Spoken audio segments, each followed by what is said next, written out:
Hey everyone, my name is Abby Fagans and I'm a video producer with UGA Housing. Throughout the year, I'll be making YouTube videos on student life and all of the amazing aspects of living on campus at UGA. Today's video is going to give you an inside look at what it's like cooking in the community kitchens here at UGA. These kitchen areas are used for a lot of different things. Some people use it just to heat up some popcorn, while others I've seen cook full meals like chicken and pasta dishes. A lot of times RA or CA events will be hosted here. It's also a great resource to have if you don't want to pay for a fridge and a microwave to have in your dorm. You can just use the communal one. Just make sure that you label everything that's yours so that other people don't use it. Make sure you check out the rules specific to your residence hall about community kitchens. Every residence hall is different, but here in Creswell there are kitchens on the 1st floor, 4th floor, and 7th floor. In Creswell, you can find the kitchen area by going past the lobby and the elevators. This kitchen has a fridge, 2 stovetop, and ovens, and a microwave. Attached to the kitchen, there's a nice seating area that you can study, hang out with friends, or wait while your food is still cooking. It also has a sink where you can wash your dishes. Today I decided I wanted to make some cookies, so I started by washing my hands and putting on my gloves, which I was clearly struggling with.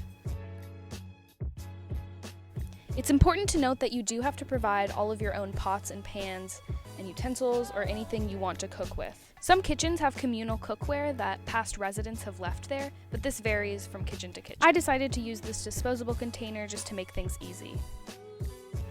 After you're done cooking, you want to make sure you clean up any scraps and then disinfect with the provided wipes.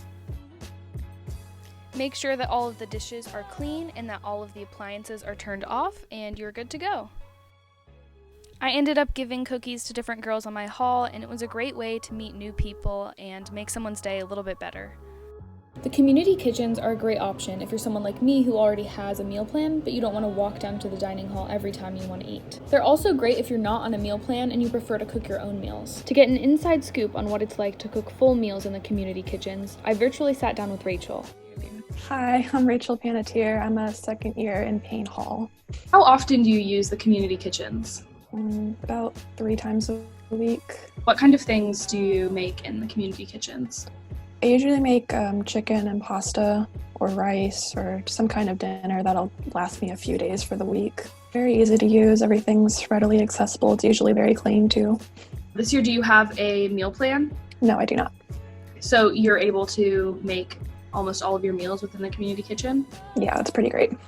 So I keep all of my stuff in my room, which can be kind of inconvenient because I have to carry everything down to the kitchen. And if someone's in there, then I have to go back up. But it's not that bad once you get into a groove, once you get used to how you have to do it, it becomes pretty easy.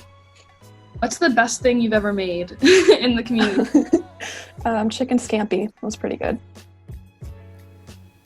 If you're like me and you love cooking or baking, you should definitely check out your community kitchen. It's super easy and convenient to use, and a great way to hang out with new people. Thank you so much for watching. If you liked this video and want to see more from UGA Housing, subscribe down below. We post new videos every Thursday. Let me know in the comments what you have made in the community kitchens.